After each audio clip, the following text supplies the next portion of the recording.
Chairul Amin, pria paruh baya yang meregang nyawa pada Rabu 27 Oktober 2021 jam 11 malam. Anak Chairul Amin yang bernama Rizka sempat mendengar teriakan dan beberapa motor dari luar rumah. Teriakan itu mirip suara ayahnya. Ia segera keluar dari rumah dan melihat ayahnya bersimbah darah mengenaskan. Kaki ayahnya tertindih motornya, badannya penuh dengan luka-luka. Rizka lalu mengangkat motor, kepala ayahnya mengeluarkan banyak darah. Waktu itu tangannya masih bergerak, tapi beberapa saat kemudian terkulai lemas, tidak bernyawa. Rizka bergegas membangunkan ibunya. Ia juga meminta bantuan karyawan rumah makan miliknya. Sang istri yang bernama Neliwati histeris melihat kondisi naas suaminya. Saat itu warga sekitar sudah berkumpul. Chairul dilarikan ke RSUD Karawang. Kejadian itu juga dilaporkan kepada kepolisian yang langsung menuju ke RSUD tersebut untuk melihat kondisi Chairul. Dia dinyatakan meninggal dunia. Usai otopsi pada 28 Oktober 2021, jenazah diantar pihak kepolisian menuju rumah duka di Jalan Jeruk Nagasari, Karawang Barat. Di rumah duka, istrinya Neliwati menjerit histeris usai melihat jenazah suaminya. Hari itu juga dilakukan pemakaman. Chairul Amin meninggal di usia 54 tahun. Rekaman CCTV di sekitar perumahan memperlihatkan kejadian yang dialami Chairul, sehingga ia meninggal. Hasil autopsi juga menunjukkan banyak luka-luka akibat terkena senjata tajam di kepala dan tangan Chairul. Kalau perampokan rasanya tidak mungkin, sebab harta benda Chairul tidak ada yang hilang. Bahkan motor Chairul masih di lokasi kejadian. Disitulah polisi mencurigai orang terdekat Chairul, terutama sang istri Neliwati. Terlebih keluarga Chairul kurang harmonis. Polisi pun mulai mengintai gerak-gerik Neliwati. Wanita itu menghubungi seorang pria bernama Otong, dan pada 1 November dia bertemu dengan Otong di Mall Ramayana. Polisi diam-diam mendatangi pria itu untuk menggali informasi tanpa sepengetahuan Neliwati. Dan benar saja, Otong mengaku terlibat dalam pembunuhan Chairul Amin. Ia mengaku bukan dirinya yang menjadi otak pembunuhan itu, namun Neliwati, istri Chairul. Dari keterangan Otong, terdapat 8 orang pelaku pembunuhan, termasuk Neliwati. Sekitar 1 minggu setelah itu, 6 orang berhasil diringkus polisi. Di antaranya adalah Agus Marjuki alias Otong, pekerjaan driver ojek online; Herdi Sawaludin, pekerjaan buruh lepas; Rian, pekerjaan buruh lepas; Maulana Hasanuddin, pekerjaan wira swasta; Burhanuddin alias Bujek, pekerjaan wira swasta. Sementara 2 orang lagi masih DPO, yakni Aun dan Andi. Sementara Neliwati Munaf diringkus polisi saat berada di warung Padang miliknya. Menurut keterangan dari kepolisian, pembunuhan ini sudah direncanakan sejak bulan Desember 2021. Motifnya adalah dendam dan sakit hati Neliwati terhadap suaminya. Lalu, bagaimanakah kisahnya? Mengapa seorang istri tega membunuh suaminya sendiri dengan sesadis itu? Pasangan Neliwati dan Chairul Amin nampak bahagia, hidup berkecukupan, punya 3 orang anak, dan usaha warung makan Padang Sinar Minang di Nagasari tidak jauh dari rumahnya. Selain itu, mereka juga mempunyai usaha kontrakan. Namun, semua itu hanyalah kelihatannya saja. Neliwati sesungguhnya tidak bahagia. Bahkan ia tertekan oleh kelakuan suaminya, main perempuan dan menikah beberapa kali dengan wanita simpanan. Bahkan Chairul tidak bekerja. Dari jam 7 pagi sampai jam 1 siang ia hanya main tenis di gelanggang olahraga Panatayuda Karawang, lalu makan siang di rumah makan Padang Sinar Minang milik mereka, dan pulang untuk tidur. Sorenya sekitar jam 5 ia kembali ke rumah makan Padang milik mereka untuk meminta uang kepada Neliwati, istrinya. Ia keluar lagi dan baru pulang jam 11 malam. Keterangan ini dibenarkan anak-anak Chairul. Ilham, salah seorang anak mereka, mengatakan pernikahan orang tuanya memang tidak harmonis. karena ayahnya tidak bekerja dan sehari-hari hanya keluar rumah. Bahkan ia punya istri lain, sedangkan yang menjalankan usaha untuk mencari uang adalah ibunya, Neliwati. Rizka, anak perempuan Hairul dan Neliwati, juga mengungkapkan bahwa hubungan kedua orang tuanya tidak harmonis karena ayahnya punya banyak istri dan sering berhutang kepada Neliwati. Mereka berdua juga berkonflik persoalan perebutan harta. Menurut Rizka, ibunya sempat menginginkan cerai, namun karena persoalan anak dan pembagian harta, maka perceraian pun urung terjadi. Rizka bahkan pernah menegur kelakuan ayahnya lantaran punya banyak istri. Neliwati sudah 10 tahun memendam kepedihan karena kelakuan suaminya tersebut, yang sering menikah lagi dan sampai mempunyai anak dari istri simpanan. Bahkan untuk membiayai kelakuan bejatnya, Hairul meminta uang kepada Neliwati. Sebab itulah dendam Neliwati memuncak dan ingin menyingkirkan Hairul. Sampai akhirnya pada Maret 2021 di rumah makan Sinar Minang miliknya, ia bercerita kepada pelanggannya bernama Agus Marjuki alias Otong, seorang driver ojek online. Ia mengeluh perihal kelakuan suaminya, Hairul Amin, yang sudah 4 kali menikah sampai punya anak. Suaminya tersebut juga tidak bekerja dan sering mengambil uangnya. Ia meminta Agus alias Otong untuk menyantet Hairul. Agus Marjuki alias Otong pun menyanggupi permintaan Neliwati tersebut dan mengantarnya ke kampung Cikelor Rengas Dengklok untuk menemui seseorang yang bernama Herdi. Herdi bisa mencarikan dukun santet, biayanya 5 juta rupiah. 3 hari kemudian di rumah makan Sinar Minang miliknya, Neliwati memberikan uang pada Agus Marjuki alias Otong sebesar 5 juta rupiah untuk diserahkan kepada Herdi Sawaludin sebagai ongkos dukun santet. Namun setelah ditunggu selama 2 bulan lamanya, santet pun gagal karena Hairul terlihat baik-baik saja selama kurun waktu tersebut.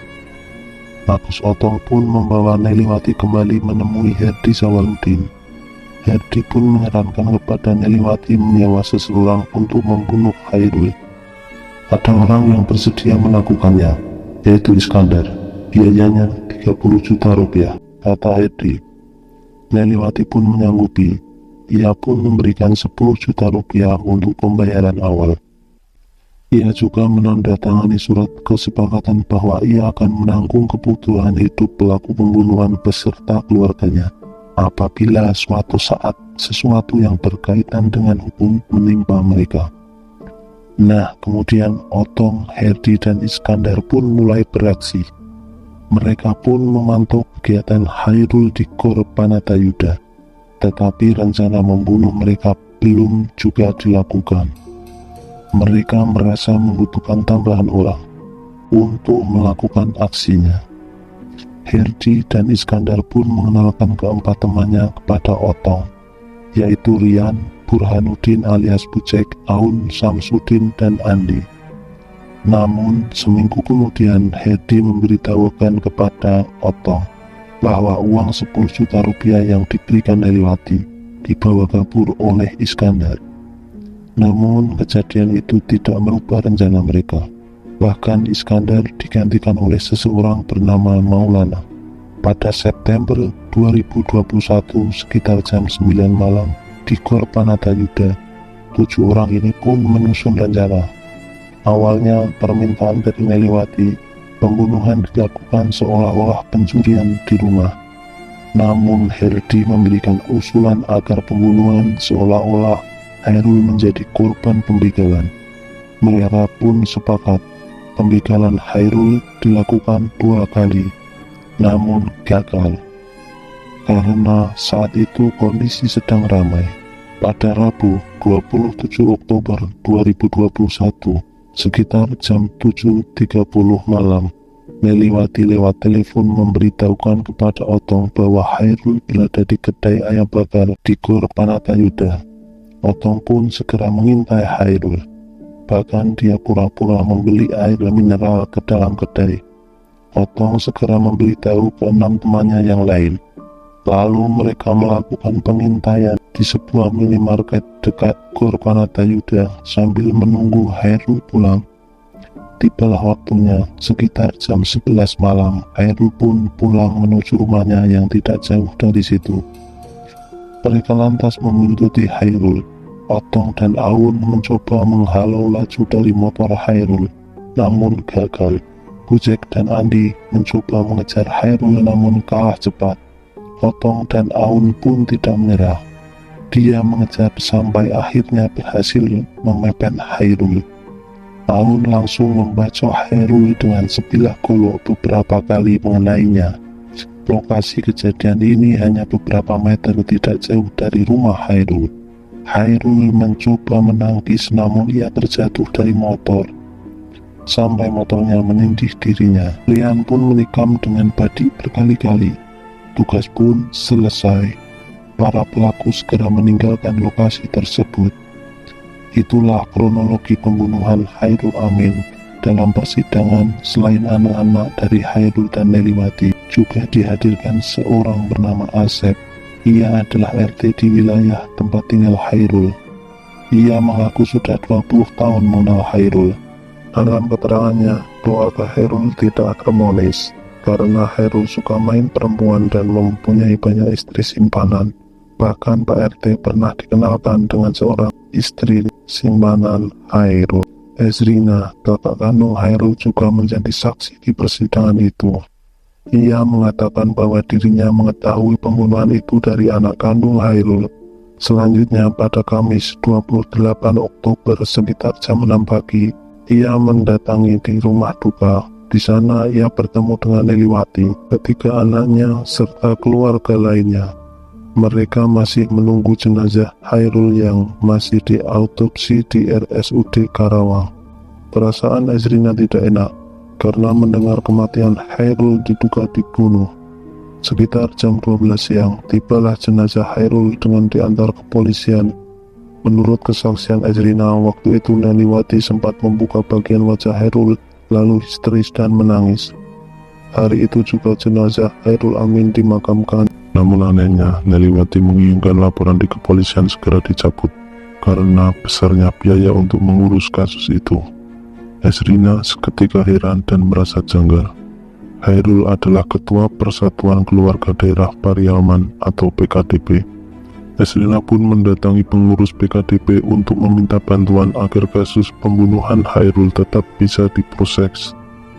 Ezrina pun mendatangi pengurus PKDP untuk meminta bantuan agar kasus pembunuhan Hairul tetap diproses pihak kepolisian. Karena itulah Neliwati menyampaikan kepada Ezrina jangan berbuat seperti ini. Menurut Ezrina, sang adik memang telah menikah lagi dengan seorang wanita bernama Upi.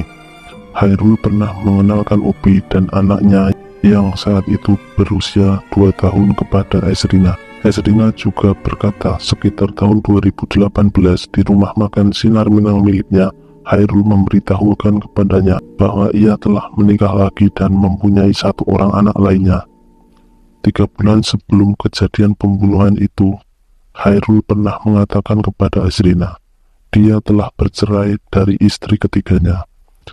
Saat itu bahkan Hairul sudah mempunyai pacar baru, yang ia tunjukkan fotonya kepada Ezrina. Ezrina pun kesal dan tidak menanggapinya. Menurut Ezrina, hubungan antara dia dan Neliwati memang kurang baik, dikarenakan Neliwati menganggap ia menutupi hubungan adiknya dengan banyak wanita. Kasus ini pun terkuak saat Neliwati hendak menemui Herdi untuk memberikan sisa pembayaran biaya yang sudah dia sepakati. Saat itu polisi memang sudah mengintai gerak-gerik Neliwati. Neliwati pun sempat mencoba memberikan santunan kepada keluarga Hairul dan permohonan maaf. Namun ditolak oleh keluarga karena takut kasus ini akan berhenti. Namun secara Islam, Ezrina mengaku sudah memaafkan Neliwati.